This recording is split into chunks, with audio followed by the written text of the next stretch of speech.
Taib, Bismillahirrahmanirrahim. Assalamualaikum warahmatullahi wabarakatuh. Innal hamdalillah nahmaduhu wa nasta'inuhu wa nastaghfiruhu wa na'udzu billahi min sururi anfusina wa min sayyiati a'malina may yahdihillahu fala mudhillalah wa may yudlilhu fala hadiyalah. Asyhadu an la ilaha illallah wahdahu la syarikalah. Pertama-tama, marilah kita panjatkan puji syukur kehadirat Allah Subhanahu wa taala yang dengan kerahmatannya, yang dengan izinnya kita dapat menikmati, kita masih dapat mendapatkan nikmat iman, nikmat Islam dan juga nikmat sehat, sehingga kita dapat bertemu, sehingga kita dapat bertatap muka pada kesempatan kali ini, yang semoga senantiasa dirahmati oleh Allah Subhanahu wa taala. Selanjutnya, salawat serta salam marilah kita curahkan ke hadirat Nabi Muhammad sallallahu alaihi wasallam yang mana telah membawakan, yang mana telah mengajarkan ajaran agama Islam ke hadirat bumi, sehingga kita dapat memahami, mempelajari, mendirikan dan melaksanakan ajaran agama Islam yang nantinya akan dapat menyelamatkan kita di bumi ataupun di akhirat kelak nanti. Amin Allahumma amin. Pada kesempatan kali ini kami akan membawakan kultum berkenaan dengan syahadat. Qala Allah Ta'ala fi kitabihil karim, la ikraha fid din, qad tabayyana ar-rusydu minal ghayy, faman yakfur bit-taghuti wa yu'min billahi faqad istamsaka bil urwatil wuthqa. Surat Al-Baqarah ayat 256, yang artinya tidak ada paksaan dalam ajaran agama Islam dan telah jelas ajaran jalan yang benar daripada jalan yang sesat. Dan barang siapa mengingkari Tuhan selain Allah dan beriman kepada Allah, maka sesungguhnya dia telah memegang tali buhul atau tali buhul yang sangat kuat dan tidak akan putus. Al-ayat, ayat Al-Baqarah 256.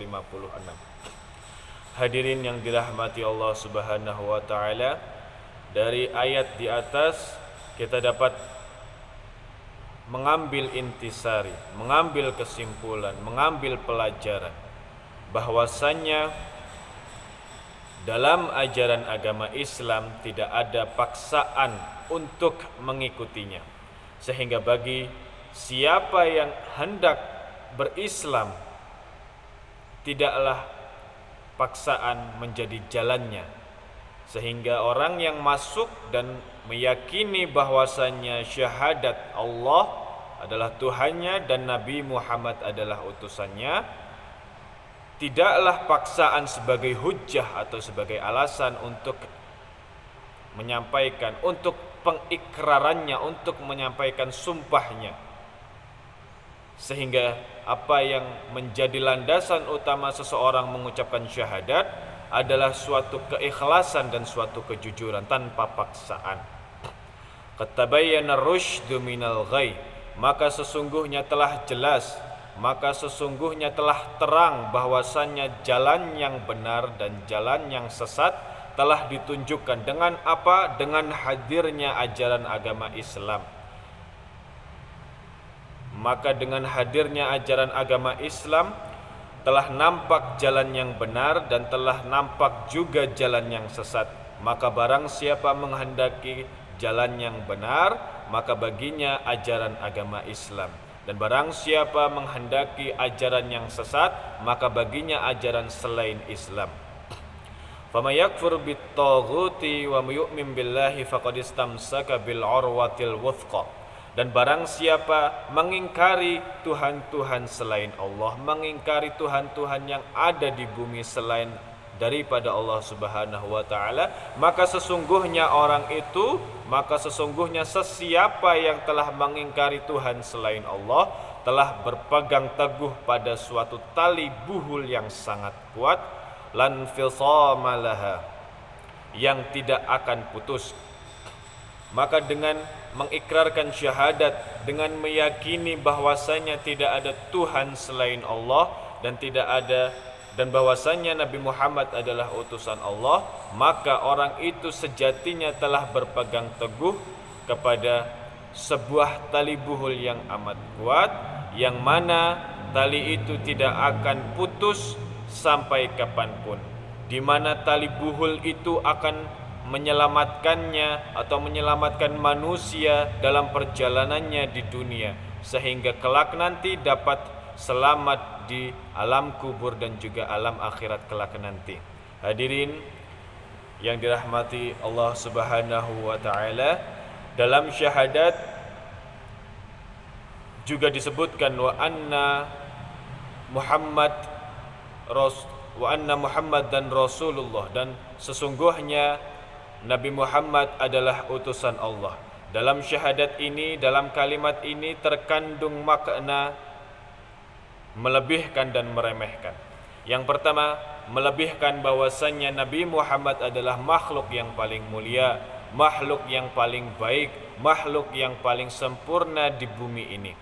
Dan juga mengandung unsur meremehkan atau merendahkan bahwasanya sebaik-baiknya Nabi Muhammad, sesempurnanya Nabi Muhammad tetap menyembah Allah. Sehingga apa yang dapat kita ambil yaitu bahwasanya jangan sampai karena kemuliaan dan karena kesempurnaan Nabi Muhammad kita sampai hati untuk menyingkirkan atau mengesampingkan kehadirat Allah Subhanahu wa taala, dan justru mengkultuskan dan mengutamakan kehadirat Nabi ini yang sejatinya dihindarkan dalam syahadat wa anna Muhammadan Rasulullah.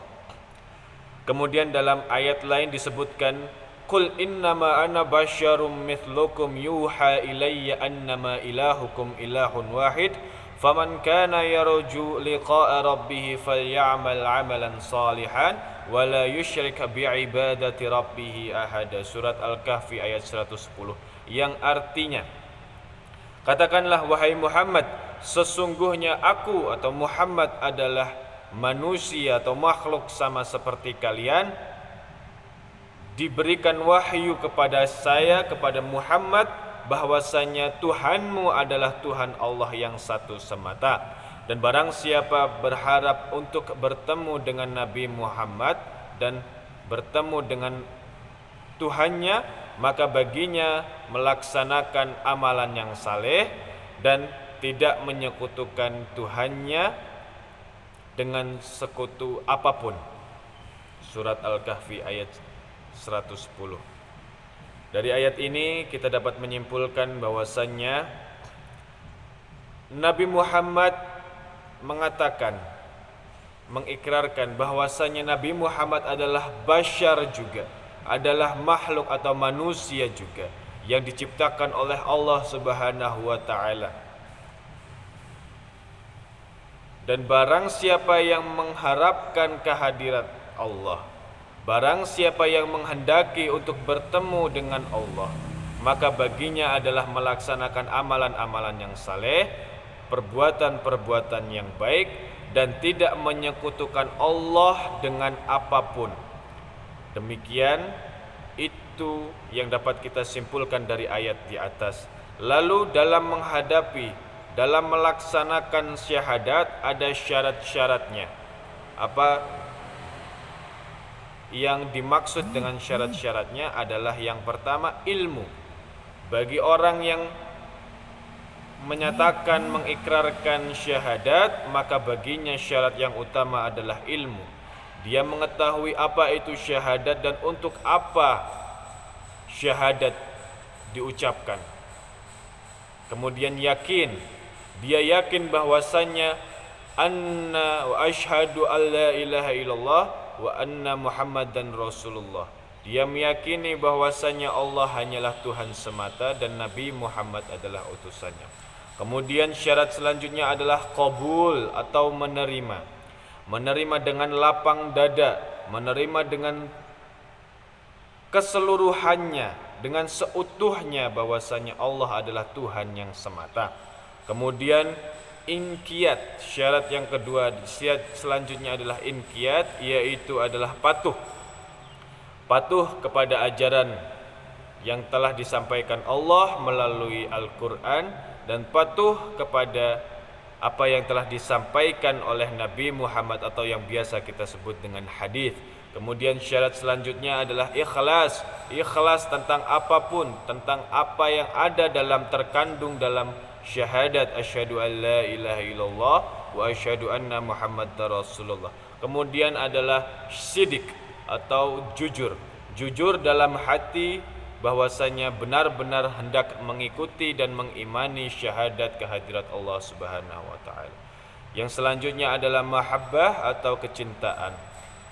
Syarat yang terakhir adalah mahabbah, bahwasanya kita melaksanakan dan kita mengikrarkan syahadat dengan kehadiran mahabbah, dengan kehadiran kecintaan dalam hati, bukan karena ikut-ikut dengan orang tua, bukan karena ikut-ikut dengan lingkungan, tetapi karena mahabbah, kecintaan dan kesadaran diri sendiri bahwasanya Allah adalah Tuhan kita dan bahwasanya Nabi Muhammad adalah utusan Allah Subhanahu wa taala. Maka hadirin yang dirahmati Allah, semoga kita senantiasa menjadi hamba yang senantiasa taat kepada Allah dan senantiasa taat juga kepada Nabi Muhammad sallallahu alaihi wasallam. Demikian kultum yang saya bawakan pada kesempatan kali ini. Mari kita tutup, mari kita akhiri kultum pada kali ini.